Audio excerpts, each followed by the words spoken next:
processamento de imagens e também aprendizado de máquina para fazer diagnósticos médicos utilizando a partir, né, de imagens dermatoscópicas.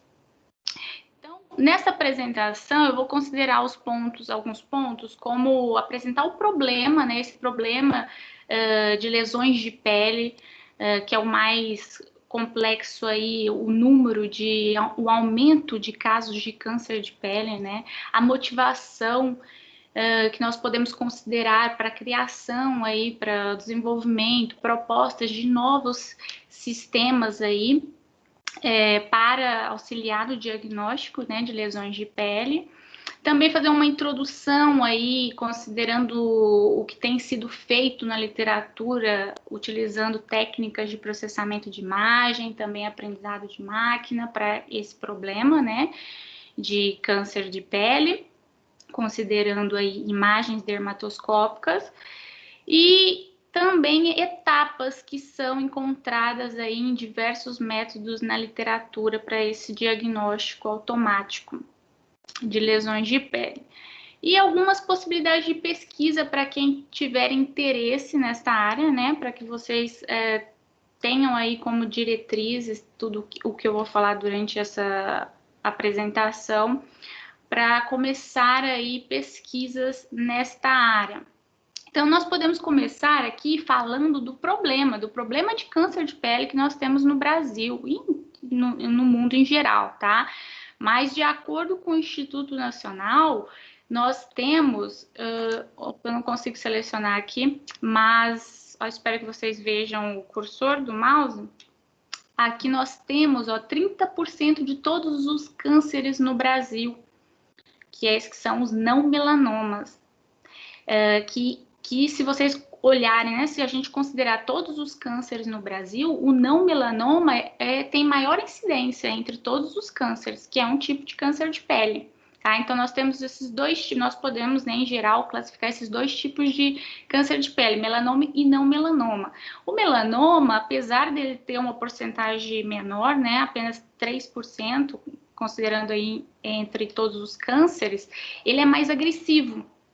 Nós podemos observar aqui nas estimativas, né, feitas, por exemplo, agora já para este ano de 2020, que costuma considerar 2 anos aí, 2020, 2021, essa estimativa de novos casos, né, 8.000 aproximadamente aí, 8.400 casos novos de melanoma, e para não melanoma, o valor é muito alto, quase 177 mil novos casos foram estimados aí para este ano de 2020, tá?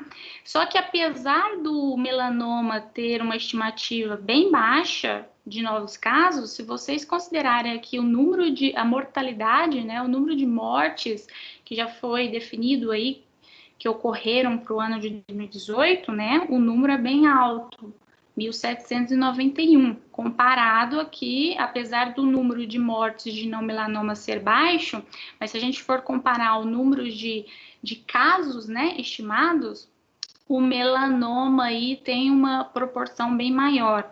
Então, ele é mais agressivo, né, por causa da capacidade de metástase que ele tem, né, de passar aí para outras partes do corpo.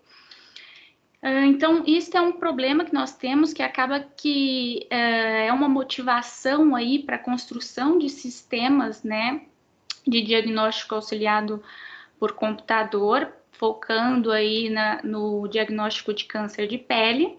Então, tem várias razões, vários motivos que nós podemos considerar para a criação desses sistemas, para pesquisa, né, envolvendo aí soluções para resolver esse problema. Por exemplo, auxiliar no diagnóstico precoce de câncer de pele. Por quê? Porque é nesse período, quando está no início, né? Se a gente conseguir descobrir um câncer de pele logo no início, a probabilidade de cura é bem maior, tá? Então, utilizar sistemas tanto nas clínicas, nos hospitais, que possam contribuir aí com este diagnóstico é muito interessante, tá? Muito importante. Também, auxiliar na tomada de decisões dos dermatologistas, né? porque seria como uma segunda opinião, né? Alguns dermatologistas, especialistas que ainda não têm uma certa experiência, também ter uma segunda opinião é muito interessante. E por isso pode ser utilizado sistemas aí de diagnóstico automático para auxiliar na tomada de decisão na hora do diagnóstico. Também monitorar, né, o desenvolvimento de lesões de pele, né? Então, nós temos aí várias lesões de pele que podem ser benignas ou malignas, né? As malignas são os cânceres de pele que eu citei anteriormente. Só que tem algumas lesões benignas que ela, durante o tempo, pode se desenvolver numa lesão maligna. Então, é também interessante aí utilizar imagens, sistemas, né, a partir de diagnóstico, a partir de imagens aí durante um certo período, para avaliar o desenvolvimento dessas lesões, né, com o intuito aí de diagnosticar precocemente um câncer, se for o caso. Também podem ser utilizados para fornecer aos dermatologistas mais informações sobre a lesão, né? Não só um diagnóstico, essa lesão é benigna ou maligna, mas também disponibilizar informações de características específicas da lesão, sobre cor, sobre borda, coisas assim do gênero, porque são características que os dermatologistas utilizam para o diagnóstico. Então, pode contribuir aí, auxiliar no diagnóstico do dermatologista, se eles tiverem aí um sistema automático para informar detalhes sobre as características da lesão. Também podem ser considerados aí sistemas, né, utilizando, por exemplo, aprendizado de máquina para poder identificar padrões mais complexos que são difíceis de ser definidos ali numa análise clínica somente, né? Então, usar aí sistemas computacionais pode contribuir com essa definição de padrões para auxiliar no diagnóstico. Também diminuir a utilização de técnicas invasivas, né, como a remoção da lesão, né, desnecessariamente, biópsia para saber se é benigno ou maligno, o tipo, né, então pode aí auxiliar nessa questão. Diminuir a possibilidade de diferentes diagnósticos entre os especialistas, né, porque tem até na literatura alguns estudos que verificam essa diferença nos diagnósticos, né? Um dermatologista pode analisar uma lesão de uma maneira diferente de outro e chegarem ali em conclusões diferentes, tá? Então, aí poderia ser um sistema poderia auxiliar aí na diminuição desse problema, né? Tem algumas pesquisas na literatura que até comparam essa análise, né, de lesões com a análise de diferentes dermatologistas, né? Analisando ali uma média de resultado entre diferentes dermatologistas, comparando aí com o resultado de um sistema computacional, e tem resultados que são até melhores do que o diagnóstico dos especialistas em geral. Também podemos considerar aí esses sistemas para triagem de pacientes para consulta com especialistas, né? Nós temos aí problemas, por exemplo, na atenção primária, onde primeiro os pacientes passam aí pelo clínico geral, depois para ir para um especialista eles precisam aguardar numa fila, né? Então, esses sistemas para já ter ali um diagnóstico inicial podem ser importantes para dar prioridades, né? Para quem precisa realmente procurar um especialista, né? Com urgência, porque tem a possibilidade de ter ali um câncer de pele, também usados em sistemas de teledermatologia, né, para fazer esse diagnóstico automático ali e essa comunicação com o especialista para ele ver realmente se há a necessidade de marcar uma consulta para analisar o caso daquele determinado paciente, de acordo com também, além de informações do paciente, né, informações ali disponibilizadas por imagens de dermatoscopia e análise dessas imagens utilizando sistemas computacionais. E nós, então, para esses sistemas, nós podemos utilizar aí várias técnicas de processamento de imagens, tá? No caso, dermatoscópicas. Daqui a pouco eu apresento outras opções de imagem. É um tipo de imagem, né? A imagem dermatoscópica, mas são imagens de lesões de pele. Então, essas técnicas, elas podem capturar, representar, transformar imagens com o intuito de melhorar a qualidade dessas imagens. Porque melhorando a qualidade dessas imagens, é possível que nas outras etapas, né, que eu vou apresentar para vocês, nós podemos conseguir resultados melhores a partir dessa melhora já logo no início com a parte de processamento das imagens. Então, nós podemos modificar cores das imagens, né? Que geralmente essas imagens são adquiridas no espaço de cor RGB. Então, podemos fazer a conversão para outros espaços de cores com o intuito ali de ter informações que são mais próximas da visão humana, por exemplo, para representar, né, as cores da lesão, melhorar o contraste da lesão, ajustar a iluminação, porque dependendo da aquisição da imagem, pode ter aí influências da iluminação, que daqui a pouco eu falo para vocês dessas formas de aquisição da imagem. Remoção de ruídos, né? No momento da aquisição, eu posso ter problemas ali de ruídos, dependendo do tipo de aquisição da imagem, mas, por exemplo, para imagens dermatoscópicas tem influência de gel que precisa ser colocado ali, então pode formar bolhas de gel, réguas que geralmente os especialistas colocam próximo da lesão para poder saber o diâmetro, né, que é uma das características utilizadas para o diagnóstico das lesões. Remoção de ruídos também seria o caso de pelos.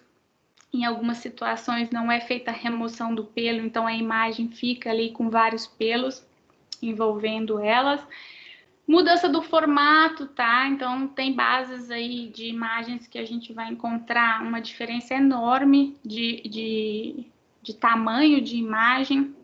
Algumas imagens enormes, arredondando 4.000 por 4.000 pixels, outras 1.000 por 1.000 pixels. Então, também, dependendo de técnicas que a gente for usar, né? E tem a questão também de desempenho do algoritmo. Então, pode ser feito aí o redimensionamento de imagens. Também, para melhorar os resultados, nós podemos fazer realce do contorno ali da lesão, para poder conseguir segmentar melhor a lesão, por exemplo. O que seria segmentar a lesão? Detectar ali a região de interesse, né? Definir a região, o meu objeto de interesse, que no caso na imagem, geralmente nós temos ali a lesão e a pele. Então, separar a lesão ali do restante da imagem, né? Que é o que interessa para a gente, para o diagnóstico, definir essa lesão para a gente conseguir detectar características, informações ali que sejam interessantes para fazer o diagnóstico. É a partir dessas características que a gente consegue definir se uma lesão é benigna ou maligna, ou o tipo da lesão, tá? Algo similar. Então, para segmentação, geralmente, tá? Não necessariamente seguindo essa ordem, é feita depois dessa parte de melhoria da imagem, né? Nós podemos usar tem várias técnicas na literatura, por exemplo, técnicas de limiarização, que consideram um limiar ali, por exemplo, para segmentar, que vai gerar uma imagem binária, né? Por exemplo, considerando a segmentação binária, uma intensidade vai representar a lesão, os pixels ali da lesão, e outra intensidade vai representar os pixels correspondentes à pele. Também temos algoritmos baseados em região, tá? Que considera regiões, separação de regiões na imagem, com o intuito de encontrar, né, o objeto de interesse, que no nosso caso aqui é a lesão. Contornos ativos, são muito utilizados nos últimos anos também. Apresentaram esses métodos que utilizam, né, esse tipo de técnica, apresentaram bons resultados, que é a partir da definição de um contorno, né, pode ser de várias formas, sobre a lesão, e esse contorno, ele vai, através de forças internas e externas, esse contorno vai se formando, vai se movimentando até encontrar, né, a borda do objeto, no caso a lesão. E também algoritmos de inteligência artificial também são utilizados para esse processo de segmentação, com o intuito de encontrar o objeto para poder extrair informações desse objeto. Também aprendizado, né, ó, isso aqui estaria também dentro de inteligência artificial, o aprendizado de máquina, são também utilizados tanto para segmentação, para esse processo, né, de detecção do objeto, como também para classificação. Tem vários tipos de classificação que a gente pode fazer considerando esse problema. Depois eu apresento algumas possibilidades para vocês. Mas aí dentro de várias técnicas de machine learning, né, algumas das mais utilizadas na literatura que vocês vão encontrar que foram utilizadas para resolver estes problemas de segmentação e classificação, considerando imagens dermatoscópicas, são os vizinhos mais próximos, árvore de decisão, né? Tem vários tipos de árvore de decisão, classificador bayesiano, que é baseado em probabilidade, máquina de vetor de suporte, que é baseada em estatística, né? Que é um tipo também de arquitetura de redes neurais artificiais no geral, né? Que usa aí conexões entre neurônios, tudo para fazer o quê? Para criar ali um padrão através de treinamento e análise de resultados, de erros, para criar um padrão para que possa tanto detectar, por exemplo, pixel a pixel, né? Qual pixel pertence à lesão, qual pixel não pertence à lesão, ou para classificação se a lesão é benigna ou é maligna. Então, esse é o intuito de utilizar aí métodos de aprendizado de máquina, tá? Para definir um padrão para gerar aí essa classificação, para conhecer o problema através do treinamento e, então, a partir de novas imagens, esse modelo consiga aí fazer essa análise aí de acordo com o problema, essa segmentação ou classificação e tal. Ensembles de classificadores, que é ensemble de classificadores, né? É uma combinação de vários classificadores. Nós podemos considerar todos esses daqui que eu citei anteriormente como classificadores, né, individuais. O ensemble já é uma combinação de vários classificadores individuais com o intuito de criar vários modelos de classificação e depois combinar esses modelos para assim dar um resultado final. Por exemplo, uma classificação final de uma lesão, se ela é benigna ou maligna, tá? Que vem sendo muito usado, tanto em ensemble de classificadores, todos esses classificadores que eu falei aqui anteriormente são métodos de aprendizado de máquina convencionais, tá? Tradicionais. Também podem ser usados em ensembles, utilizando aí arquiteturas de deep learning, que vem sendo também muito utilizadas recentemente para esse problema, tá?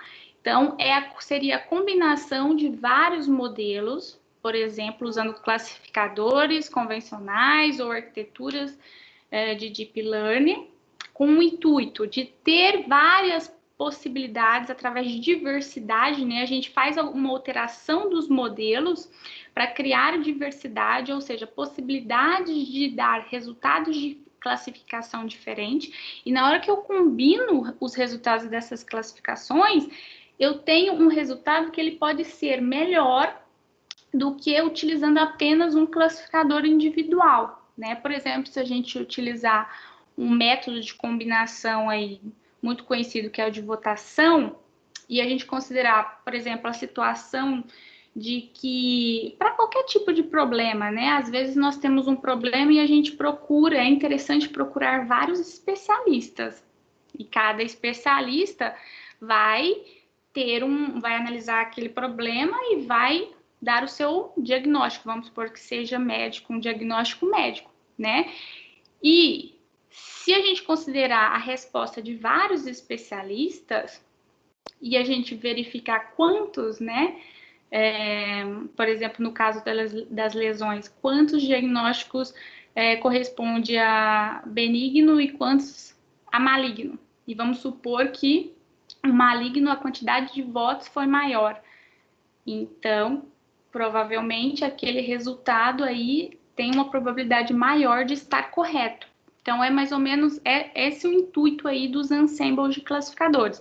É combinar a diversidade aí de vários modelos para poder chegar num resultado mais preciso, tá? Então, pode ser utilizado. Tem várias maneiras aí de criar esses ensembles, tá? Então, nós podemos, para diversificar os modelos, né? Cada modelo, para gerar um resultado, a gente pode considerar, por exemplo, diferentes classificadores individuais. Ou nós podemos considerar a alteração da entrada, né? Porque eu tenho um classificador, o classificador precisa de uma entrada de dados, vamos supor um conjunto de características que representa a lesão, e o outro classificador vai receber outro conjunto de características. O outro classificador, outro conjunto de características. Então, cada classificador vai gerar um resultado a partir daquele conjunto de características que for recebido ali como entrada. Ou também posso fazer alteração da base de imagens de entrada, ou a base de dados, dependendo do que a gente está trabalhando. Então, eu posso criar vários subconjuntos de amostras, né, de exemplos como entrada, e então criar essa diversidade a partir da alteração dessas entradas. É uma possibilidade. No caso do Deep Learning, aí que está sendo muito utilizado são as redes neurais convolucionais, né, que são mais aí interessantes para se trabalhar com imagens. Aí, neste caso, a gente já pode considerar diretamente as entradas como imagens e não características, que eu vou daqui a pouco explicar para vocês isso, tá? Mas está sendo muito utilizado o Deep Learning ultimamente, aproximadamente, acho que para esse problema, em 2016, começaram aí a intensificar essas propostas de utilização, né, de arquiteturas de redes neurais convolucionais para poder fazer diagnósticos envolvendo esse problema de lesões de pele. Então, basicamente, convolucionais é que utiliza camadas de convolução para poder extrair características. Que é uma diferença de aprendizado de máquina tradicional é que para a gente passar os dados de entrada, né, as entradas para o classificador, a gente precisa ter todo aquele processo que eu falei anteriormente, né?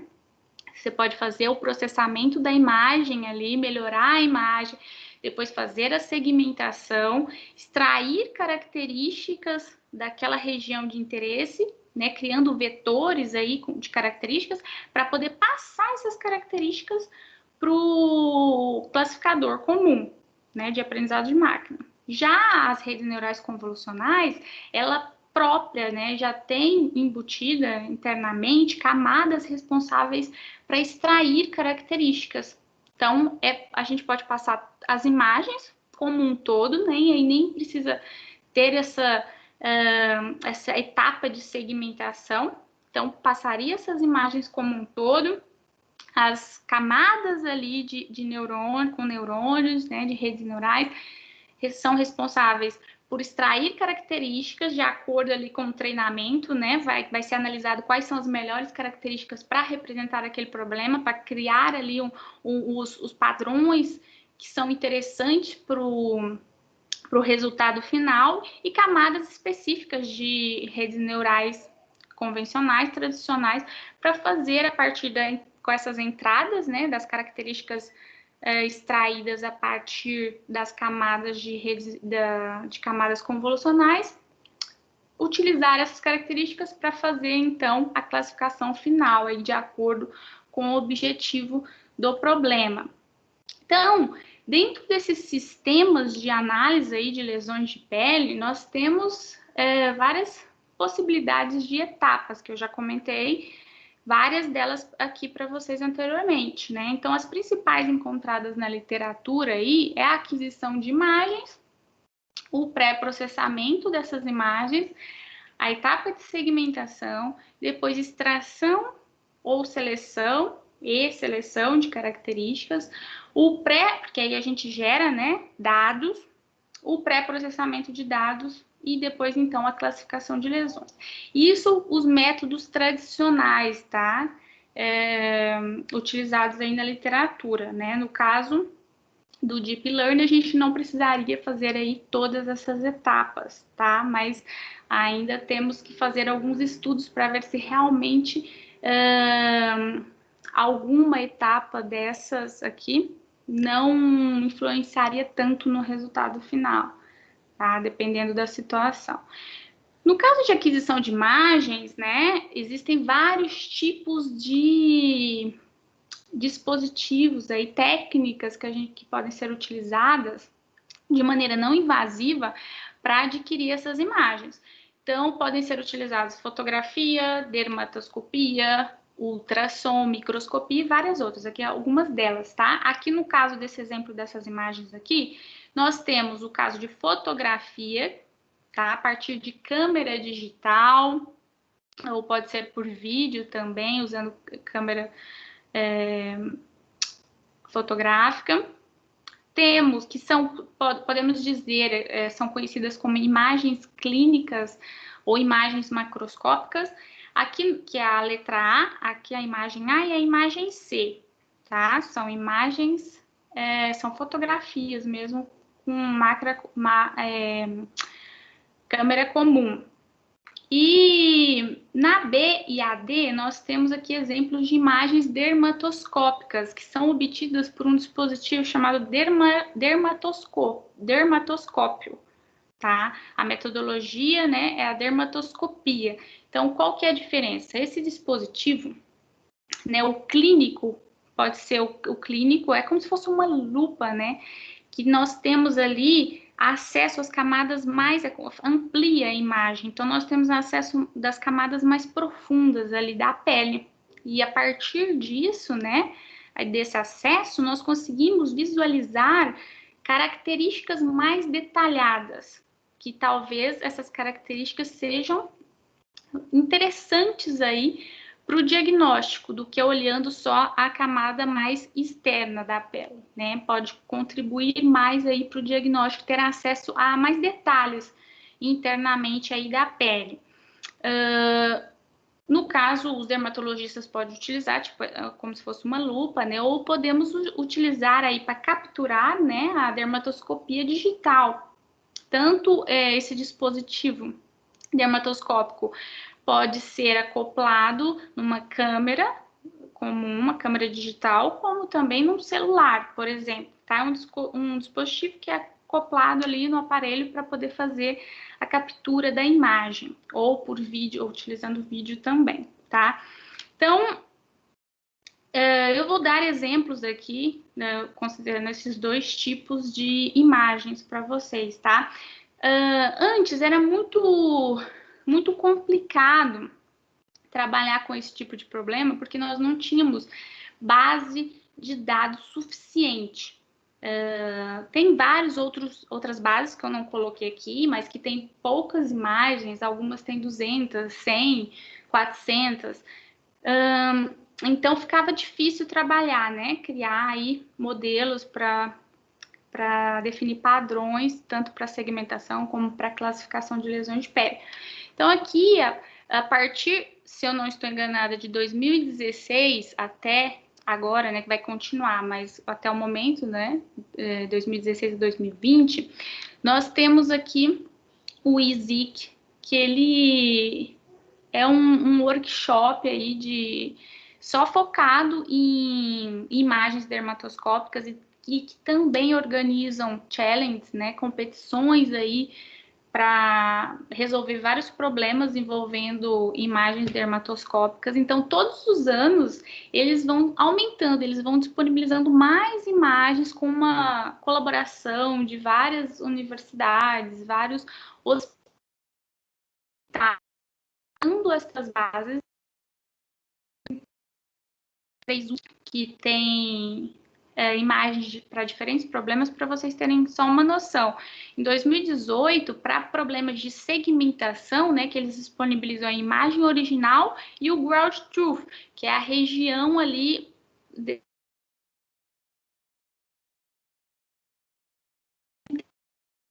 poder fazer aí comparações, avaliação dos resultados. Então, em 2018 tem 2.594 imagens com ground truth e também atributos, tá? Que eu vou explicar para vocês outros tipos de problema que nós podemos considerar dentro de análise de lesões de pele.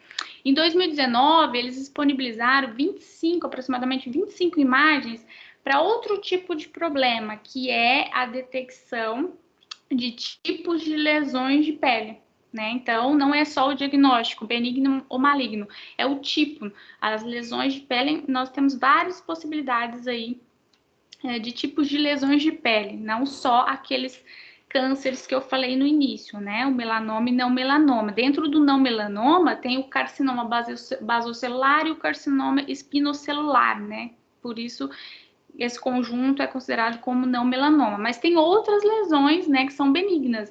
E eles disponibilizaram 9 categorias diferentes, né? Que aí entra num problema multiclass, que é diagnosticar, né, classificar aí, considerando não só duas saídas, mas várias possibilidades de saída.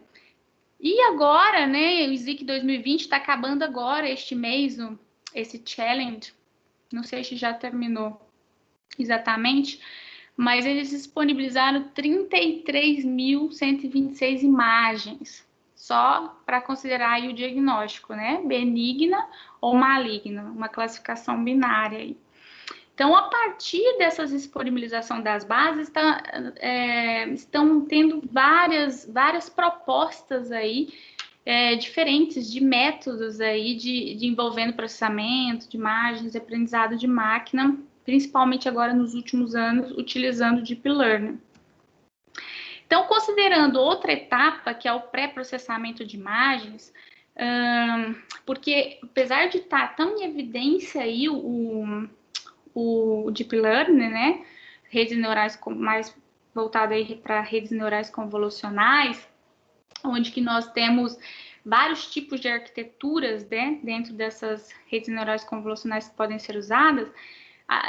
Outros métodos tradicionais continuam sendo desenvolvidos e propostos, tá? E podem ser melhorados, ainda há possibilidade de serem melhorados. Então, por isso que continua aí a pesquisa também considerando esses métodos convencionais. Então, o pré-processamento, como eu falei anteriormente, é para melhorar a qualidade da imagem. Aqui tem um exemplo de imagem clínica, uma imagem original aqui, onde vocês podem perceber que tem pelos aqui na imagem. Então, quando for aplicado um método de segmentação, né, para definir qual é o objeto aqui, exatamente os pixels que correspondem à lesão, esses pelos, eles podem atrapalhar, eles podem ser considerados como parte da lesão também. Então, na hora de extrair informações, se a gente considerar partes ali de pelos da pele que não são realmente a lesão, essas características podem alterar ali na hora do diagnóstico, por exemplo. Então, é interessante fazer esse pré-processamento antes. Então, aqui na segunda imagem, nós temos um exemplo de pré-processamento, que existem vários métodos, como eu falei para vocês anteriormente. No caso aqui, usando a técnica de suavização, tá? Que é meio que um borramento da imagem. Vocês podem perceber que ela fica meio borrada e tem que ter um certo cuidado, né, com a intensidade desse borramento para a gente não perder as características ali da imagem para depois atrapalhar no processo, que pode atrapalhar no processo de segmentação. Mas o objetivo aqui, usando essa técnica de filtro de difusão anisotrópica da literatura, o intuito é realçar a lesão e suavizar ali os detalhes dos pelos, né? para tentar aí diminuir essa influência que esses objetos, esses outros objetos que estão ali na pele, depois que influenciem na segmentação da lesão. Tá? Então, aqui é um resultado da aplicação desse filtro. Também outra possibilidade seria realmente a remoção dos pelos, né? No exemplo anterior, uma suavização. Aqui nós temos a tentativa de remover os pelos, né? Usando esse método do Razor aqui, que foi um dos primeiros métodos aí criados para esse fim, tá? Que não teve aqui uma remoção total desses pelos. Isso daqui foi um teste que um aluno meu, o Gabriel da UFOP, né, que nós estamos aí, esse aluno, ele está aí pesquisando para propor aí um método para resolver esse problema de remoção de pelos, juntamente com a professora Valéria e eu. Então, ele fez esse teste aqui para analisar o resultado. E eu já mostro como fica a segmentação, considerando essa imagem que não foi feita a remoção, né, considerando a original, com a imagem com a remoção. Aqui um exemplo de segmentação, de resultado de segmentação, né? Então, a partir da imagem original, aplicando uma técnica de segmentar, que é a detecção do objeto, que no caso é a pele, usando esse método que foi proposto pelo Shenvese, que é basicamente um modelo de contorno ativo sem borda, tá? Ele não considera a borda que é uma das possibilidades, né, de segmentação, considerar a borda. Então, o Shenvese, ele não considera a borda, ele considera região, ali baseado em modelo Manford-Shai e Level 7, que é outra técnica aí de contorno ativo. Para quê? Através de um contorno definido da imagem, para tentar encontrar aquela região da lesão, tá? Então, encontrou a região da lesão, define, por exemplo, aqui preto para lesão e branco aqui para a pele, 0 ou 1, tá? Binário. Aí aqui só a definição do contorno. Por que é interessante fazer essa segmentação? Porque nós temos acesso a tanta região, né? Essa região aqui da lesão, né? Sem a influência da pele aqui, como nós também temos acesso exatamente aos pixels correspondentes ao contorno, a borda da lesão. E uma das características importantes, né, que são utilizadas para o diagnóstico clínico é analisar a borda da lesão. Se ela é irregular ou se ela não é irregular. Se a borda for muito irregular, né, aí é necessário usar estratégias técnicas para analisar a borda, mas se ela for muito irregular, tem uma probabilidade aí de ser um câncer, tá? Ou analisando a região como um todo, as cores da lesão também são importantes para o diagnóstico, verificar se as cores são mais uniformes ou tem várias intensidades de cores, diferentes cores, tá? Então, por isso é interessante nesse processo tradicional fazer aí a segmentação, que não é uma tarefa fácil, tá? Eu já mostro para vocês algumas situações aqui. Mas nós temos uma outra situação que que às vezes o processo de segmentação não é tão bom como aplicando só uma técnica, né? No caso aqui o Shenvese. Algumas imagens podem não ser segmentadas corretamente e que depois pode atrapalhar no processo de extração de características. Então, aqui nós temos uma situação em que, por causa de reflexos, talvez, no centro, aqui, internamente aqui na região da lesão, não foram detectados como lesão, e sim como pele, né? Que o branco é a região da pele. Então, na hora de extrair as características, essa região não vai ser considerada, tá?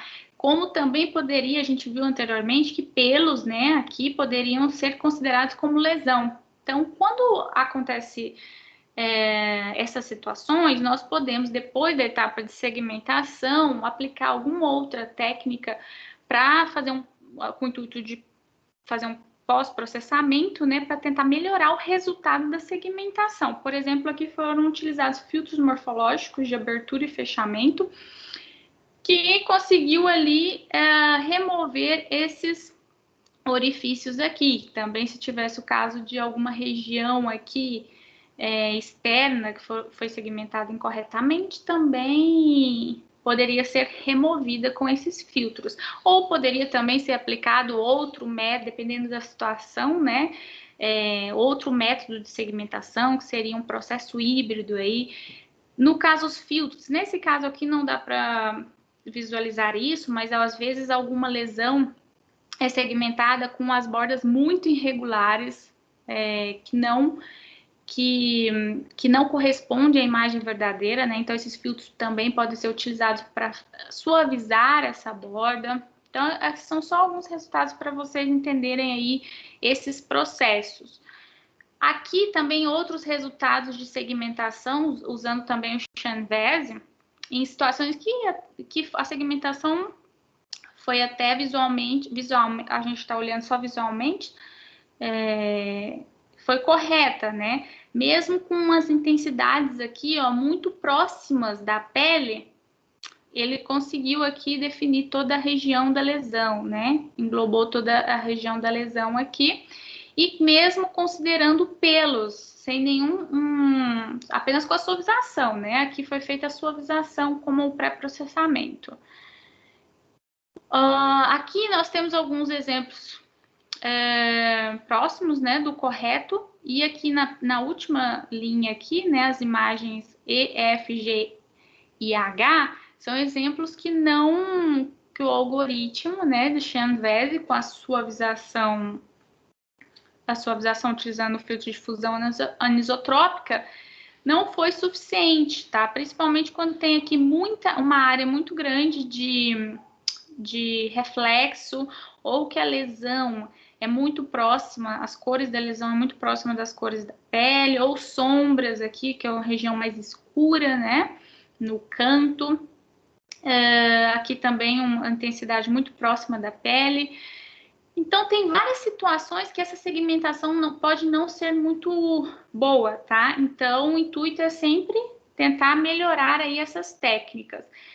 Também há outros tipos de artefatos que podem dificultar aqui esse processo de segmentação, como as réguas que eu falei, né, que pode atrapalhar. Dependendo do dispositivo de captura da imagem, né, por exemplo, o dermatoscópico, ele pode colocar cantos pretos também na lesão, que também é uma coisa que pode ser tratada com pré-processamento antes de fazer essa segmentação. Agora, aquele resultado que eu falei para vocês, com remoção de pelo e sem remoção de pelo, né? Aqui nós temos a imagem original e o ground truth, né? A região esperada aqui na segmentação. Aqui vocês podem perceber que sem a remoção dos pelos, olha, a gente consegue aqui ainda, a gente visualiza ainda aqui as regiões dos pelos, né? Elas foram definidas como parte da lesão. Já praticamente todos os pelos aqui. Agora, já a segmentação após aquele processo, né, de remoção de pelos que eu mostrei anteriormente, já minimizou a situação, né? Mesmo a lesão não estando tá muito irregular aqui, mas nós podemos usar técnicas de pós-processamento também para melhorar aqui esse resultado, tá? Mas só para vocês terem uma ideia da diferença, como o pelo pode atrapalhar aqui a segmentação da lesão. Por isso que é interessante aí esse processo de pré-processamento. Aqui é um exemplo, e aqui a gente usou, para essa segmentação, foi usado o Canvas mesmo, tá? Já para essa segmentação aqui, foi utilizada uma arquitetura de rede neural convolucional. Então, considerando a imagem original aqui, e o seu ground truth, né, a região esperada aqui, a região correta, foi a predição usando essa arquitetura, foi essa daqui da terceira imagem, tá? Essas diferenças aqui da borda, isso depende muito da base de dados que nós estamos trabalhando. Quando é uma base pequena, geralmente esses ground truths, né, a região correspondente à lesão, geralmente são definidas por um especialista, né? Então ele vai e marca ali o que é, qual é a região da lesão, né? Isso também em um ponto é ruim porque acaba que fica como eu falei para vocês anteriormente, cada especialista pode ter uma visão diferente, né? Então, alguns trabalhos, eles consideram o ground truth de vários especialistas para fazer a análise se os pixels foram detectados corretamente, tá? E também, quando nós temos uma base muito grande, fica complicado o dermatologista fazer essa marcação. Então, pode ser que seja feito alguns pontos e usar aí de maneira automática para ligar esses pontos e definir essa região, né? Um método automático ou considerar métodos automáticos que já foram aí validados na literatura, né? Para definir esse ground truth para que possam ser feitas aí comparações depois com os resultados gerados por outros métodos de segmentação. Então, aqui é apenas o trabalho da nossa aluna Graziella, junto com o professor Guilherme, ela está desenvolvendo aí um método usando redes neurais convolucionais, então está aí no início de experimentos, e aqui está um resultado preliminar da rede que ela está utilizando, para vocês visualizarem aí a possibilidade de usar também Deep Learning para fazer esse processo de segmentação. Tá, depois dessa etapa de segmentação, nós também podemos utilizar várias técnicas aí para extrair características interessantes ali daquela região segmentada para auxiliar no processo de classificação. Então, nós temos aí no diagnóstico clínico, né, o que os dermatologistas utilizam, várias possibilidades aí, as mais conhecidas, regra ABCD, que é assimetria, borda, cor e estruturas diferenciais, para o caso quando a gente está trabalhando com imagens do tipo dermatoscópicas, que são características ali, padrões específicos da lesão. E podemos utilizar a regra ABCD também para trabalhar com imagens macroscópicas, imagens clínicas, né? Que aí já é uma abordagem, essa regra ABCD já é uma abordagem um pouco diferente, mais simples, porque nós estamos trabalhando com características ali superficiais da pele, né? A dermatoscopia a gente consegue já visualizar ali características mais profundas, né? Então, seria também para macroscópica, a simetria, borda, cor, só que o D seria representado o diâmetro ali, o tamanho da lesão, tá? Então, dependendo dessas características, elas combinadas sempre, né? Elas são, para fazer o diagnóstico clínico, elas são analisadas de uma maneira conjunta. Se a simetria for a lesão for muito assimétrica, a borda irregular, mais para dermatoscopia, tem também a situação de que as cores, né, da parte interna da lesão, né, depois da borda da lesão para a pele, se ela for meio uniforme, né, já caracteriza uma lesão benigna. Se tem uma mudança abrupta, né, ali uma cor muito intensa e depois uma cor clara, é lesão maligna, né? Ao contrário, é lesão benigna. Se for mais uniforme, é uma lesão benigna. Se for abrupta, é uma lesão maligna. Mas sempre analisando a combinação de todas essas características, tá? Essas regras elas foram muito utilizadas para fazer diagnóstico automático também, tá? Então, para fazer ali, criar os métodos para fazer diagnóstico automático, muitos autores aí na literatura buscavam seguir aí essas regrinhas. Análise de padrão global e local, que é muito utilizado para imagens análise de imagens dermatoscópicas, porque a lesão, ela possui, ali, daqui a pouco eu mostro para vocês, mas tem vários padrões que engloba toda a lesão, que corresponde toda a lesão, e tem os locais, né, que são partes percorrendo ali a região da lesão. Só que são muitos padrões, então foram propostos aí na literatura, na parte clínica, na área clínica, né, outras metodologias, outras abordagens para diminuir essa quantidade de padrões, né, de análise de características para facilitar o processo de diagnóstico, como essa lista de verificação de 7 pontos e o método de Menzier, que analisa características específicas de padrões globais e locais, com algumas diferenciações como peso, qual característica é mais importante e tal.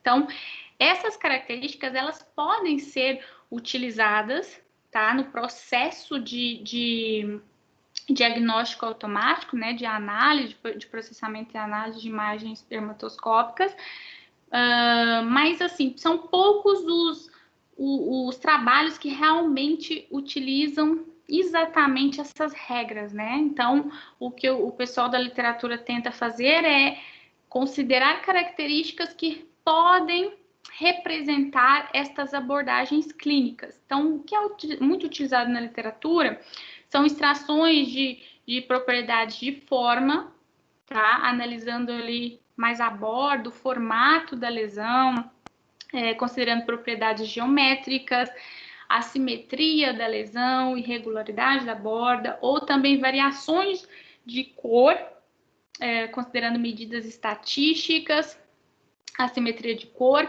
baseada em diferentes espaços de cores, não só o RGB, mas também o LAB, o LUV, tem vários espaços de cores aí que podem ser utilizados para representar, né, as cores da lesão. E a análise de textura, também há vários métodos, alguns utilizados, dimensão fractal, transformada de wavelet, matriz de co-ocorrência. Então, tem várias técnicas aqui dentro destas estratégias que podem ser utilizadas para extrair informações, geralmente da região da lesão ou próxima, região próxima, porque a região da borda e da proximidade ali da borda também são importantes para o diagnóstico, tá? E aí, a partir dessas características que foram extraídas, né, da região da lesão, elas podem ser utilizadas no processo de classificação de lesões de pele, né? Por exemplo, utilizando aí aprendizado de máquinas, deep learning, né, com arquiteturas de redes neurais convolucionais, tá? Como entrada, no caso do aprendizado de máquina convencional, e no caso das arquiteturas de redes convolucionais, é o que eu disse para vocês anteriormente, nós podemos usar ali como entrada já as imagens originais, tá? Mas também seria interessante avaliar, por exemplo, se realmente, né, fazer pré-processamentos na imagem não seria interessante para melhorar o resultado de uma rede neural convolucional, por exemplo.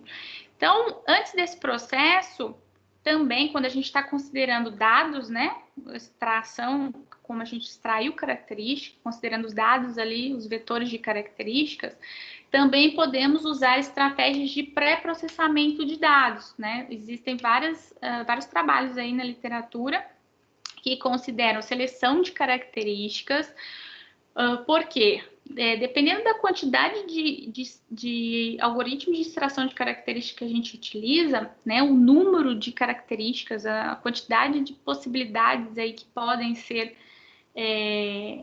adquiridas a partir da imagem, né, com o intuito de tentar representar melhor as informações da lesão. Só que no meio disso a gente pode extrair características, né, que são irrelevantes ou que são repetitivas, né, que as relevantes talvez se elas forem removidas ali do conjunto de características não vai alterar o resultado da classificação.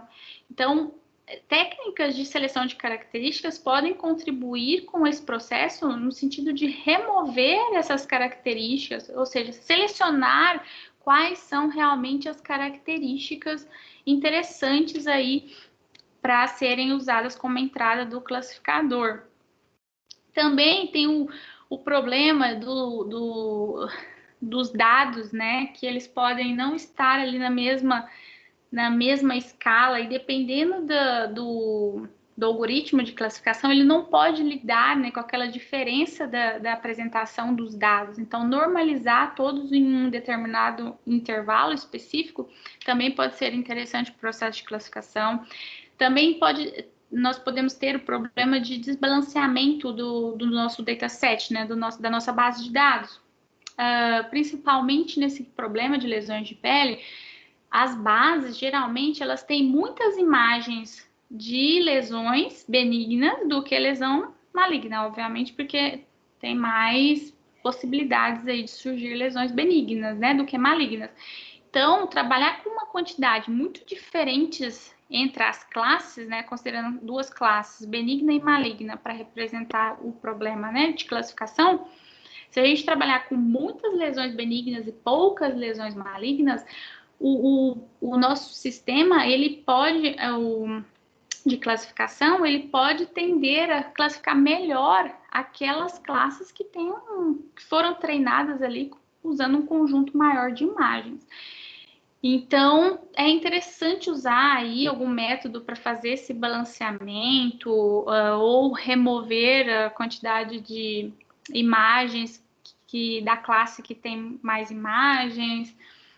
No caso de redes neurais convolucionais, também é muito usado o data augmentation, que é para aumentar o número de imagens, aí usando diferentes rotações da imagem. Mas tem aí algumas coisas que nós devemos observar para não influenciarmos aí nesse processo ou alterar aí características importantes que possam ser utilizadas para o processo de classificação. Definir estratégias de avaliação, né? Tem várias estratégias que nós podemos utilizar, como a gente vai separar a nossa base de dados, quantidade de imagens que serão para treinamentos, nós vamos usar um conjunto de validação, que é interessante, então a quantidade de imagens para o conjunto de validação, a quantidade de imagens para o conjunto de teste, né? Então, o conjunto de validação seria usado para criar um modelo ali de classificação e, a partir desse modelo criado, verificar se realmente ele é bom, né, para fazer a classificação de novos dados a partir da utilização desse conjunto de testes. E nós temos vários problemas de classificação, né, dentro desse problema aí de câncer de pele, como a classificação de lesões benignas ou malignas, que seria uma classificação binária. Alguns trabalhos consideram também uma outra classe, que é a suspeita. A lesão é suspeita, né? Porque a situação de algumas lesões, elas benignas, principalmente, por exemplo, os nevos atípicos ou displásicos, como é chamado, eles têm características muito próximas de um melanoma inicial, no seu desenvolvimento inicial, do melanoma inicial, por exemplo. Então, e ele inclusive pode alterar para um melanoma, né, para um câncer de pele. Então, pode ter aí essa dificuldade, dependendo aí das características da lesão, de definir se ela é benigna ou se ela é maligna. Classificação de tipos de lesão. Então, como eu falei para vocês anteriormente, existem vários tipos de lesão, né? Lesões que correspondem a câncer de pele e lesões que são benignas. Classificação de características da regra ABCD, que também é interessante para, como eu falei lá no início, para passar mais informações, mais detalhes para os dermatologistas, né? Então, considerando aí características, dizer se uma aborda ela classificar em regular ou irregular. Classificação de padrões globais e locais também é um problema interessante a ser considerado, com o intuito de passar mais informações para o especialista. Aqui eu trouxe alguns resultados, só para vocês terem uma noção sobre classificação de lesões de pele. Então, aqui foram considerados vários ensembles, com exceção desses dois primeiros aqui, que são classificadores individuais, que é o OPF, que é um classificador de floresta de caminho ótimo, aí, que é baseado em grafo. Então, aplicando aqui o classificador individual, nós considerando os resultados, métricas aí de avaliação que nós, dependendo do problema, existem várias métricas também de avaliação que nós podemos utilizar, aqui no caso a acurácia, né, que representa aí os acertos gerais, tanto para as duas classes, né, que nós estamos trabalhando aqui com classificação de benigna ou classificação de lesão maligna. A sensibilidade, que aqui o foco está na porcentagem de acertos para a classe benigna e a especificidade para a classe maligna. Então, nós temos aqui o classificador individual, tá? O OPF, com seleção de características, baseada em correlação, como existem várias técnicas, tá? De seleção de características. Então, foram feitos vários testes antes, né? Outros testes, outros classificadores com diferentes configurações, utilizando redes neurais, não deep learning, mas os principais classificadores convencionais, comparando com o OPF, ele teve melhores resultados, né, para esse conjunto de imagens aqui, 1104, utilizando Cross Validation. Então, nós temos esse resultado com seleção de características, né, baseado em correlação.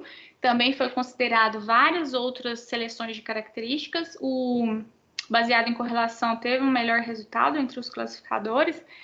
E aqui nós podemos observar que o OPF, sem seleção de características, até teve melhor resultado, tá?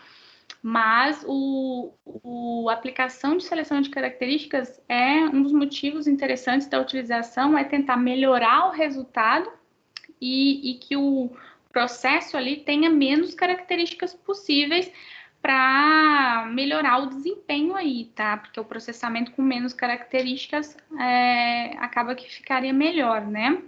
No caso aqui foram definidas 50 de 400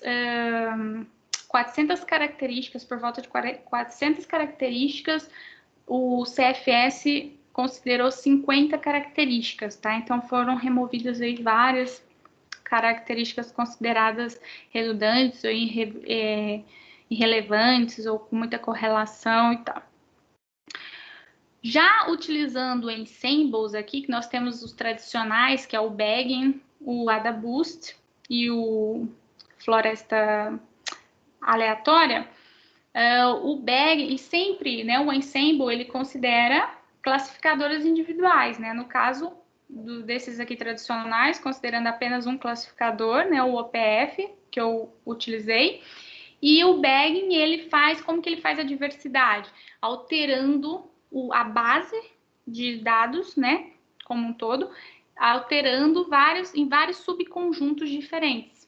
Então, cria vários modelos usando o mesmo classificador individual, só que o classificador recebe conjuntos diferentes de imagens aí como entrada, né? Que seria os vetores de características, representando cada imagem. Já o AdaBoost, ele combina aí o boosting com o bag, né? Justamente fazendo essa consideração de vários subconjuntos para fazer a alteração do modelo, com a combinação de pesos aí para o método de voto, tá? Que é para fazer a combinação dos resultados dos modelos, utilizando o voto majoritário, para ver qual é a quantidade, qual classe que foi mais votada, né? Só que sempre fazendo a consideração de pesos para cada voto e fazendo aí o processo de um ciclo, né? Para tentar melhorar os resultados, o resultado final, nesse processo de classificação.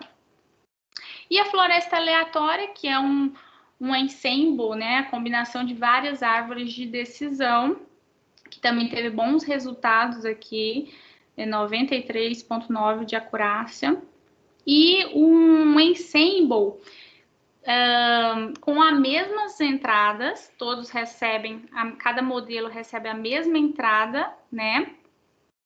Todas as imagens, só que o que altera a diversidade do modelo, né, que dá diversidade para o modelo, é a separação do conjunto de características. Então, é dividido em vários subconjuntos de características diferentes, onde o classificador, o OPF, no caso, vai receber diferentes conjuntos de características, tá? Deu aí 94,2% de acurácia. Então, aqui são alguns resultados comparando, né, ensembles. O problema que pode ser considerado, né, que eu falei para vocês, que é a classificação de tipos de lesões de pele, nós temos vários tipos. Por exemplo, nevos, que são lesões benignas, melanomas, aqui que eu falei para vocês anteriormente, são malignas, o carcinoma basocelular, maligna, lesão maligna, os outros todos são lesões benignas. Nevos, tem vários tipos de nevo também, melanocítico, atípico, tá? Então, esse problema aqui pode ser considerado também para o diagnóstico, né? Além de diagnosticar se é benigna ou maligna, mas é qual tipo, né? Com o intuito aí de não ter a necessidade de fazer uma biópsia para saber o tipo aí da lesão. No caso dos padrões que eu falei para vocês anteriormente, né, a lesão que engloba toda a lesão, existem vários padrões, né, o reticular, globular, né, que define ali, dentro da região da lesão, um padrão específico. O multicomponente que não está aqui, que já considera vários padrões, dentro da lesão tem vários padrões diferentes. Isso a gente pode considerar, os dermatologistas, né, utilizam esses padrões, a definição desses padrões, para fazer o diagnóstico, né? Dependendo desses padrões aqui, uma lesão pode ser benigna ou maligna. Então, também seria interessante analisar esses padrões com o intuito de passar informações para o dermatologista, as informações adicionais, né? Inclusive, tem um aluno meu, juntamente com o professor Rodrigo, da UFOP, nós estamos trabalhando num modelo para fazer essa detecção aqui de padrões globais, né? Que aí já é um problema multiclass, né? Nós estamos considerando arquiteturas de redes neurais convolucionais, também a classificação de lesão benigna ou maligna, tá? Mas agora nós já temos resultados aí que nós estamos escrevendo um artigo para a classificação desses padrões aqui. E já os padrões locais, nós temos aqui, tem vários padrões, né? Existem vários padrões. Aqui tem um exemplo do Strake e de redes pigmentadas, né? Então, passar para o dermatologista informações sobre esses padrões locais, né? Que são padrões específicos que podem estar envolvidos aí dentro da região da lesão, também é interessante para o diagnóstico do dermatologista, para auxiliar no diagnóstico dele, né? Então, esse processo de segmentação, tanto da lesão já é complicado definir, né? A gente olhando parece simples, mas criar um método em que consiga exatamente definir todos os pixels correspondentes à lesão, ou os pixels aqui correspondentes a um certo padrão, e a partir dessa região aqui, que foi detectada como um padrão específico, nós podemos também classificar informações dessa região. Por exemplo, da rede pigmentada. Ela pode ser classificada em típica ou atípica. Geralmente, as lesões malignas, a rede pigmentada encontrada ali na região da lesão, ela é atípica. Então, passar essas informações para o dermatologista também são interessantes, tá? Então, algumas ferramentas aí que vocês podem, quem tiver interesse, né, em trabalhar com essa área, que vocês podem considerar, né, algumas bibliotecas disponíveis aí que vocês podem estar trabalhando tanto com a parte de processamento de imagens, como a parte de aprendizado de máquina, né? Por exemplo, o OpenCV, que é uma biblioteca aí de visão computacional, tá? Que também tem a possibilidade de trabalhar com algoritmos de aprendizado de máquina. Também o MATLAB, que dá para trabalhar aí com processamento de imagens e também com aprendizado de máquina, com possibilidade de utilizar Deep Learning também. O ECA, que é uma ferramenta para aprendizado de máquina. O Scikit-learn, aprendizado de máquina. O Keras, TensorFlow, PyTorch aí, né, para aprendizado de máquina, também muito utilizado aí para trabalhar com Deep Learning. Possibilidade de pesquisa, né? Então, além da possibilidade de propor novos métodos com o intuito de melhorar os resultados existentes na literatura, porque a gente está falando de diagnóstico médico, né? Então tem que ser o mais preciso possível. Então também eu acredito que vai continuar aí o estudo de redes neurais convolucionais para vários problemas, né, de diagnóstico automático de lesões de pele. Outra coisa interessante é que os médicos, né, eles preferem métodos automáticos que eles consigam explicar para eles como chegou naquele resultado. E geralmente, né, aprendizado de máquina, deep learning, é algo assim que é meio complexo de a gente definir como chegou naquele resultado, como foi classificado, por que a imagem foi classificada como lesão benigna, né? Então, usar aí métodos interpretáveis para poder explicar esses resultados da rede para o dermatologista também são muito interessantes e estão sendo pesquisados aí nos últimos anos métodos para este fim. E a análise e detecção desses padrões que eu mostrei para vocês, com este mesmo intuito.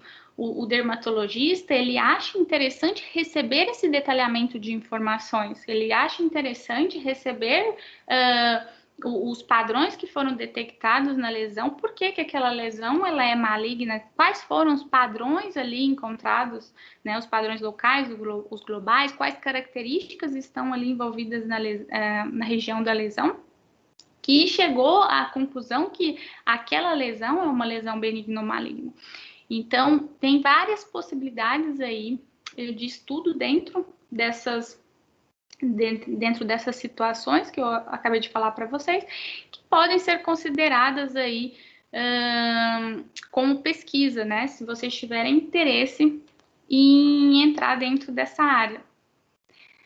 E eu acho que é isso que eu tinha para passar para vocês, um pouquinho aí, que eu já tenho alguns anos aí trabalhando com esse problema, trabalho com outros problemas também, mas com análise de imagem de lesões de pele eu já venho trabalhando já há alguns anos e continuo até hoje, tá? Então eu estou aí disponível para questões, para perguntas, tá? Para passar informações também.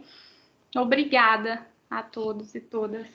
Obrigada, professora Roberta, muito interessante, super didática a sua apresentação, muitas informações. Eu vou fazer umas perguntas iniciais, porque não tem nenhuma pergunta, ninguém colocou nada no chat até agora, então eu vou mais motivando as pessoas. Sim, apareceu uma pergunta do Jeremias. Deixa eu só tirar uma dúvida. Eu não trabalho com imagens médicas nesse sentido, né, de análise dermatoscópicas, mas assim, eu vi que o método que você utiliza é um método bem utilizado para outras áreas também de tipo de análise de imagem, né? Então, a minha primeira pergunta é: quão difícil seria adequar essas suas pesquisas de imagens dermatoscópicas para imagens fotográficas, por exemplo, que são com menor nível de resolução, são mais, digamos, mais difíceis de se detectar. Isso seria inviável? Não, pode ser utilizado, só que precisa de algumas adaptações, né? Dependendo do problema, vai precisar fazer algumas adaptações para aquele problema, né? de análise daquele problema. Por exemplo, se for um diagnóstico de outro tipo de imagens médicas, que não lesões de pele, as características que eu extraio desse tipo de imagens podem não ser interessantes para outro tipo de imagem, né? A abordagem pode ser diferente. O tipo de imagem que eu estou trabalhando, a dimensão que eu estou trabalhando das imagens pode não ser interessantes para outros tipos de imagem que precisa trabalhar, por exemplo, com uma imagem de um tamanho maior, né? Então, tem essas diferenças, né? Tem que ser adaptado de acordo com o problema, com o tipo de imagem que eu estou trabalhando, mas basicamente a metodologia pode ser considerada sim para outros problemas de imagem. Sim, essa é uma pergunta que também vai em direção ao Rubens. Ele falou sobre a captura de imagens por celular, né, que seria essas imagens digitais, fotografia, então teria que adaptar algumas técnicas, né? Sim. Tem uma pergunta do Jeremias, que ele cita o conjunto de 1.104 imagens, né, que você citou na apresentação. Ele pergunta qual que é o tamanho médio de cada uma dessas imagens e quanto tempo leva, mais ou menos, no total da execução do algoritmo para esse conjunto de 1.000 e tantas imagens. Naquele caso, daquele exemplo que eu mostrei, seria 256 por 256, tá? E é o que geralmente o pessoal tem utilizado até mesmo agora para as arquiteturas de redes neurais convolucionais, para tentar, né, diminuir o processamento aí, né, o tempo de processamento das imagens, que também é complexo, né, porque acaba que se você faz o redimensionamento das imagens, você está perdendo qualidade. Então, Sim. existem várias técnicas aí que podem ser utilizadas, que têm o propósito de fazer esse redimensionamento e mesmo assim tentando não perder muita a qualidade, né? Apesar que com as redes, o Deep Learning, o pessoal não tem muito se preocupado com isso. Às vezes nem falam muito sobre isso nos trabalhos deles, não se encontra muito isso, e talvez seja interessante fazer essa análise, né, do impacto que tem isso mesmo utilizando essas redes neurais convolucionais. Tempo de processamento, agora eu não vou lembrar exatamente naquela questão no exemplo que eu dei, o tempo de processamento. Não vou lembrar com clareza. Eu prefiro não falar, mas depois eu posso passar essa informação para o Jeremias. Sim, Jeremias. Ficou faltando essa parte da resposta. Mas quando a gente trabalha com arquiteturas de Deep Learning, é muito demorado, né? Mas como são esses métodos tradicionais, não é muito demorado, não, tá? Não é muito demorado. Mas eu não vou lembrar exatamente o tempo agora para falar. Sim, é porque o Jeremias também trabalha com imagens médicas microscópicas, né? Então, o interesse dele é saber tempo de processamento, mais detalhes. Mas ele deixou aqui uma mensagem dizendo que vai procurá-la, tá? Eu até tenho nesse artigo aqui, eu detalhei o tempo de processamento. Deixa eu até ver o artigo aqui. Aquele que você apresentou em 2017? 2016. Ele tem o tempo de processamento certinho, a configuração do sistema que eu utilizei, do computador que eu utilizei. Sim. Tá? Mas eu tenho que, como faz um tempinho, eu não vou lembrar. Ok. Jeremias, então falta essa resposta. Tudo bem. O Guilherme perguntou, Roberta, qual é a qualidade ou resolução mínima das imagens digitais que você utiliza para que o resultado possa ser considerado adequado, sei lá, para um diagnóstico ou um processo de classificação, né? Desculpa. A qualidade da imagem ou resolução dessas imagens? Então, nós estamos trabalhando, por acaso, agora em fazer uma pesquisa relacionada a isso, a analisar várias dimensões, inclusive verificando o impacto dela é, em arquiteturas de Deep Learning. Mas eu não fiz essa análise. Até o momento eu não tinha feito essa análise, baseada na literatura, né, nas dimensões, mas há realmente essa perda de algumas informações, mas pelos resultados que eu tive, também não, né, impactou tanto, poderia melhorar os resultados, né, mas eu consegui obter alguns bons resultados mesmo utilizando imagens aí com essa dimensão, né, 256 por 256. Sim. Roberta, esse periódico esse artigo que você publicou aí em 2017,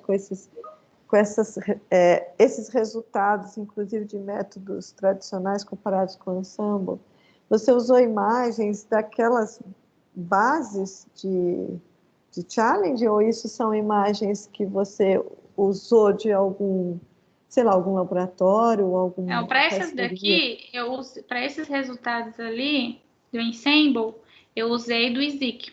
No caso, eu usei de 2016. Por isso ainda Ah, tinha uma quantidade pequena, né, de imagens na época. exato. Foi 2104, por volta disso. Sim, que essa publicação é de 2017, então não tinha os outros do ISIC, né? Lá tem 2019, 2020. Agora o que eu falei para vocês, que a gente está trabalhando com isso, esse trabalho de segmentação, a gente está usando essa base aqui de 2018, que tem, ainda para segmentação não tem tantas imagens, né? 2.594.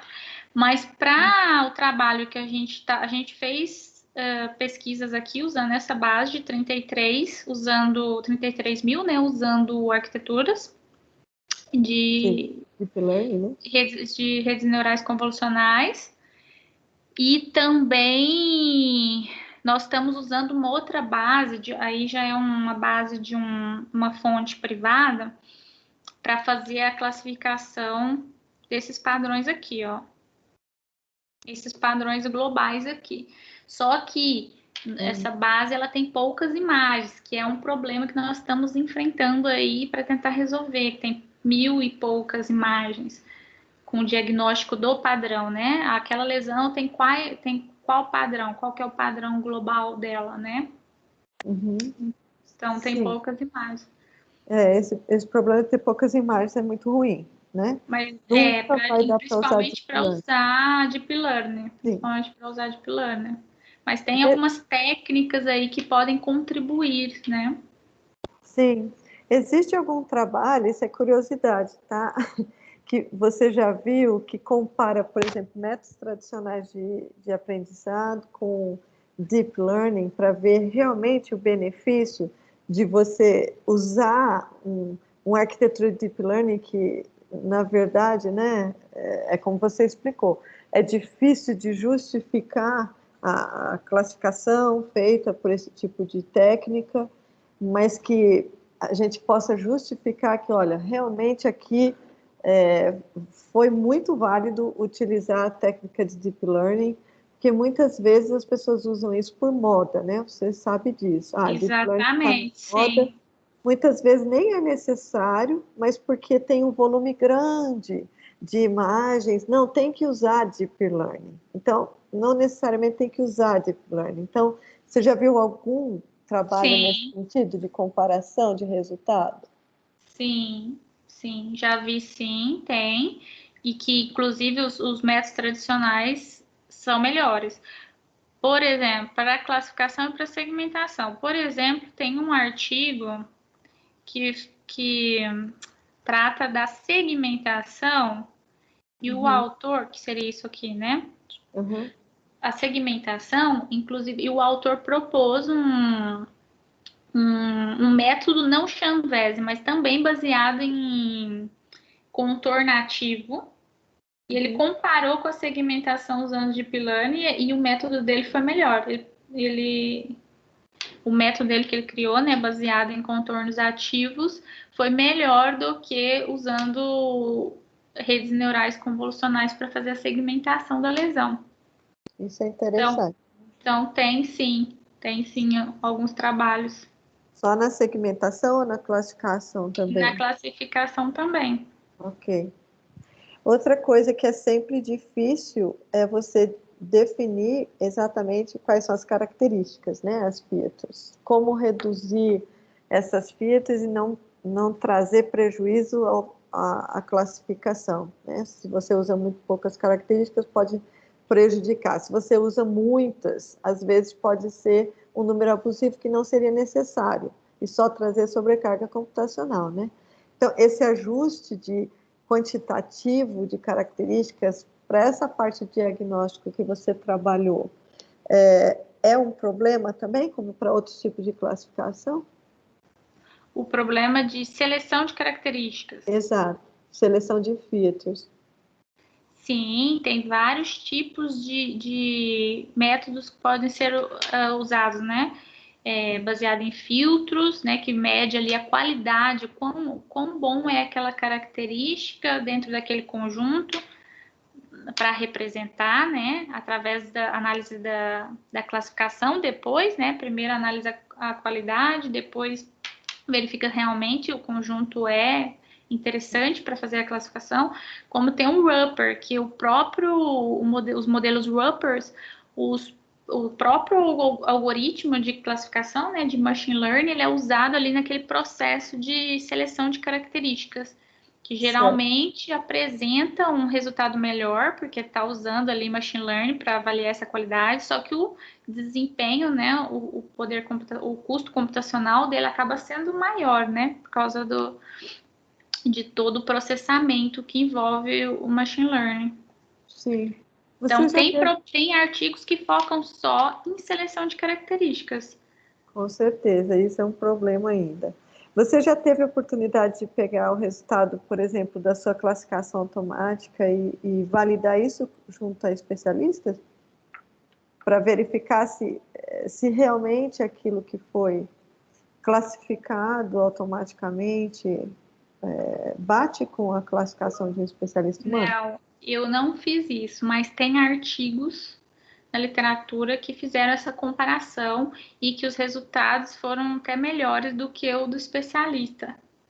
Mas eu ainda não fiz isso, mas é um objetivo, inclusive porque eu tenho interesse em focar agora em criar essas metodologias para serem utilizadas realmente pelo especialista, né? Por exemplo, utilizando teledermatologia e tal. Então, tem que ter essa avaliação clínica também, né? No ambiente real mesmo. Porque isso trazia maior confiabilidade para o próprio especialista, né? Exatamente. Para ele usar um algoritmo automático. A Flávia está perguntando quanto ao uso de Deep Learning ou de outra técnica de IA melhorou na qualidade dos resultados. Eu não entendi, Flávia, muito bem. De quais resultados então, você quer que a gente não comparou com eu acho que eu entendi. A gente não comparou com a mesma base, né?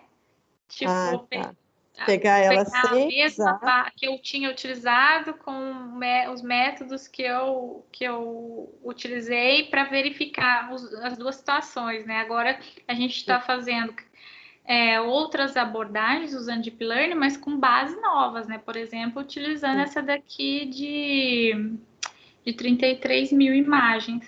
Então, talvez seja interessante pegar o método que já foi utilizado na outra base e fazer agora essa comparação também. Pode ser interessante para fazer essa análise, justamente. Sim, uma boa ideia. Uma curiosidade, esse ZIC 2019, ele tem 9 categorias diferentes, né, de lesões. Mas existe, sei lá, um uma delas. limite? Quantos que já foram descobertos na literatura? Tem vários tipos de lesões, né? Mas tem um número assim, tipo, já já se descobriu que existem, sei lá, são centenas de tipos, mais ou Não menos? sei te falar na parte clínica quantas imagens só, mas a gente começou um trabalho que eu fiz lá atrás, que foi inclusive com um dermatologista, né, Uhum. que monitorou, né, o processo. Ele tinha necessidade de considerar três classes: nevo, melanoma e ceratose seborreica. Deixa eu ver se está aqui. Não, aqui só está queratose benigna pigmentada. Tem a queratose seborreica. Então, são três tipos. Que ele tinha essa necessidade desse tipo de classificação, né? Então, a gente focou nesses três tipos só. Essa imagem que eu estou mostrando aqui é de 2018. Esse challenge aqui. Eles Uhum. criaram a base com uma, duas, três, Certo. quatro, cinco, seis, sete. Só sete. Uhum. Já em 2019, eles acrescentaram Eu vi que tinha nove, 9, tinha uma base que era o que 9, é né? considerada também. Como que eles fazem? Eles colocam 8 e uma classe, nenhuma dessas categorias, não é nenhum desses tipos, né? Ah, tá. Para avaliar aí a classificação de outras, né? Não especificamente o tipo, mas que não pertence àquelas categorias. Então, é complicado porque isso precisa envolver, é muito difícil encontrar pessoas que estejam ali disponíveis para ajudar a construir essas bases de imagem. Por isso que a gente tinha tanta dificuldade no início de conseguir imagens, porque era bem complicado, sabe? E agora, né, com o ISIC, eles estão conseguindo, eles estão aumentando aí aos poucos, a cada ano eles vão conseguindo mais colaboração e aumentando essas bases. Então, acredito que pode sim aumentar o número aqui de categorias. Agora, te falar exatamente a quantidade que tem, eu acho que são muitas, mas não tem como precisar, assim, a Sim. quantidade, realmente. Porque quanto mais vai aumentando esse número de categorias, mais complexo vai A ficando o problema. dificuldade de você Exato, trabalhar com um problema multiclass é exato, muito difícil do que é, você usar só duas classes, benigna e maligna. É com bem complexo certeza, conseguir resultados bons. com certeza. Escuta, o ISIC, ele é subsidiado? Tem algum instituto por trás disso, ou alguma fundação? Quem que, na verdade, sei lá, organiza essas bases de imagens? Então, isso eu conheço o Cilib, um dos organizadores, que ele é um professor de uma universidade dos Estados Unidos, se eu não me engano, na Carolina do Norte. Agora eu não vou lembrar o nome da universidade. Eu tive a oportunidade de conhecer ele, fui numa palestra dele. Inclusive,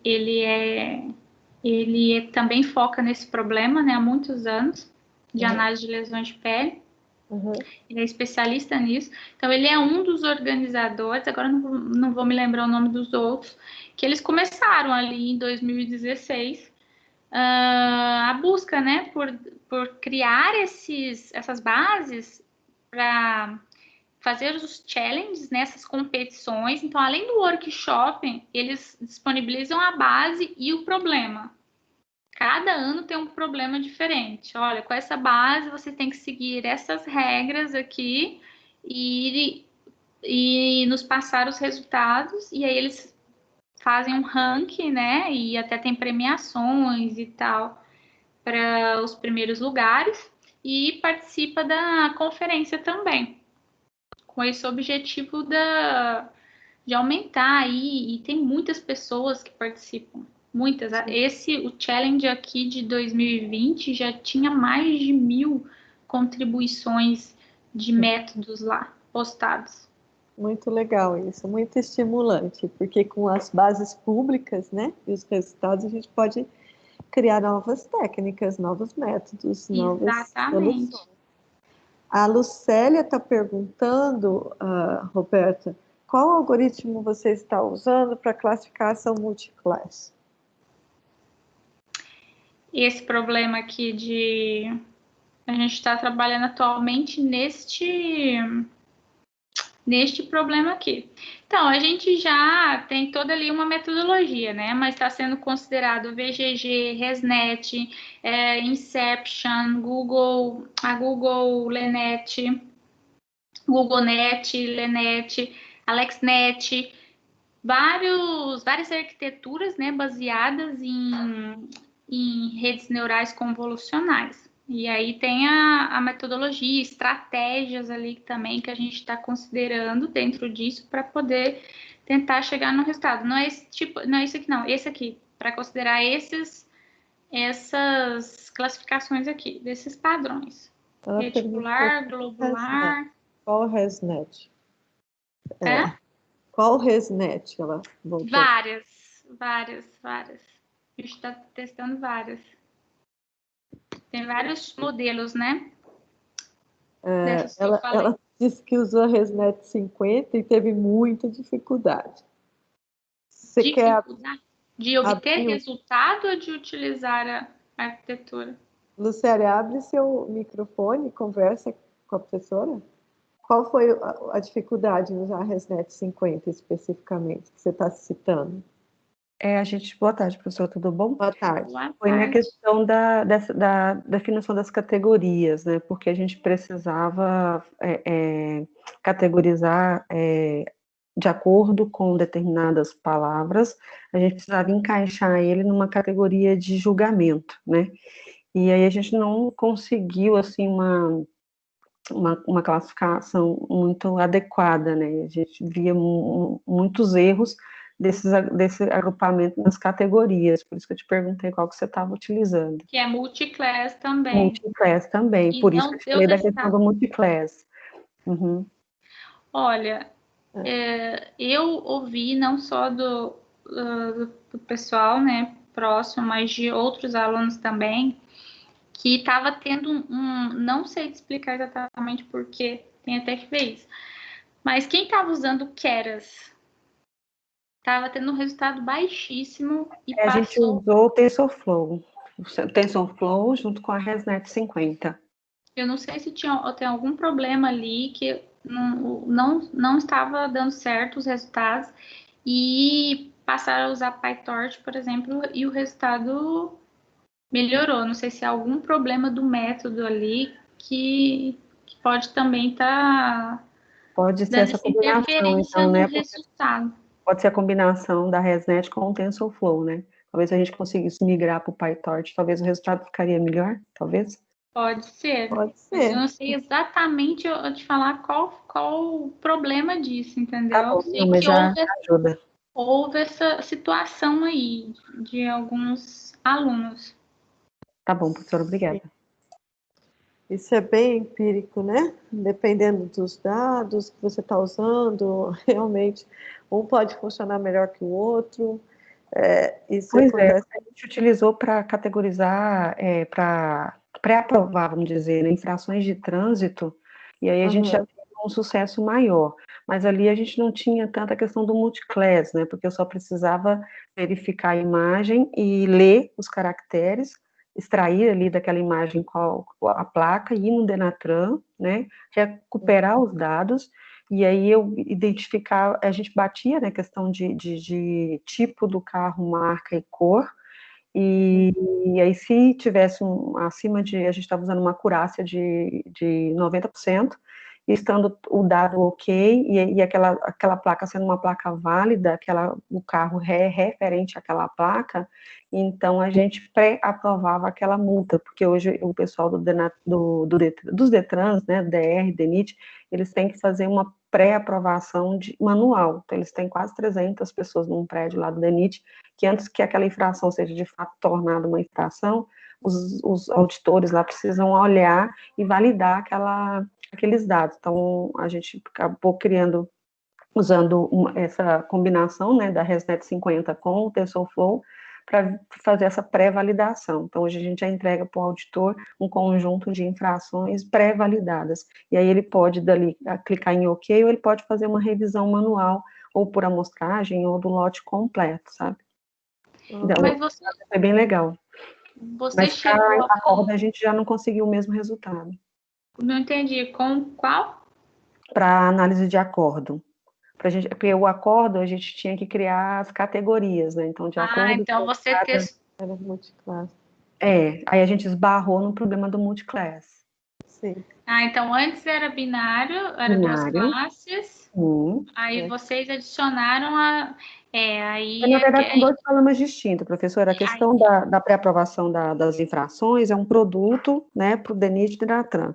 E aí depois a gente quis expandir esse know-how para o pessoal da PGFN, Receita Federal, né, que faz análise lá dos recursos, né, CARF, e aí a gente já não conseguiu a mesma qualidade, sabe? Porque não, aí já é um então, problema multiclass, né?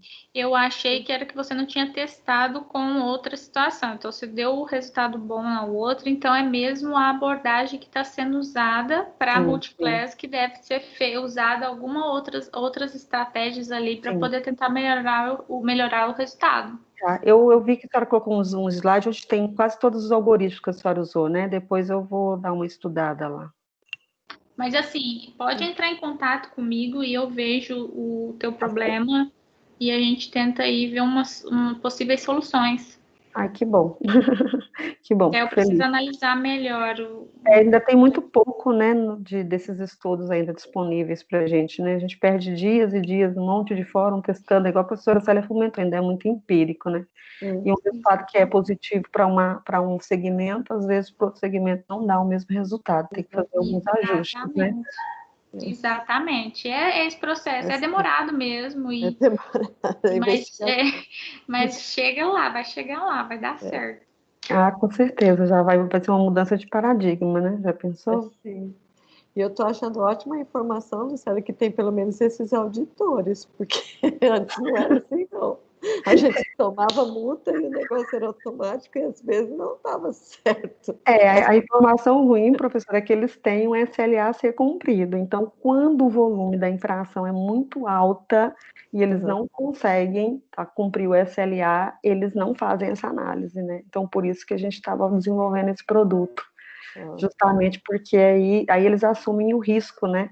Eles assumem o risco de liberar de qualquer jeito para que, se der errado, a pessoa entra com recurso ou qualquer coisa assim. Sim. Ótimo. Ok. Bom, vamos ver. Não tem nenhuma mãozinha levantada. Deixa eu ver se a gente já respondeu todas as perguntas, pelo menos que eu vi aqui. Gente, se eu pulei alguém, ou se eu deixei de trazer alguma pergunta, levanta a mãozinha aí e fala, porque nós já estamos assim, falta 1 minuto para terminar pelo meu reloginho aqui. E foram muito, muito interessantes as perguntas, né, Roberta? Sim.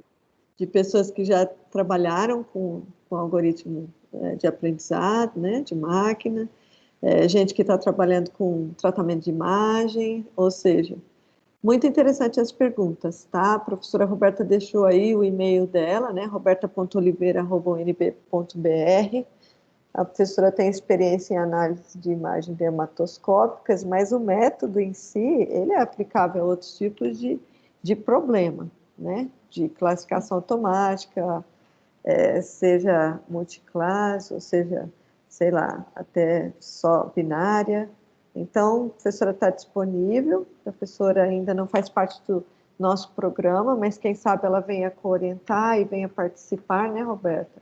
Já está próxima aí, está editando um novo artigo, vamos ver se a gente vai ter a professora, ter o prazer de ter a professora também como nossa orientadora, né, em breve, de alguns alunos, ok?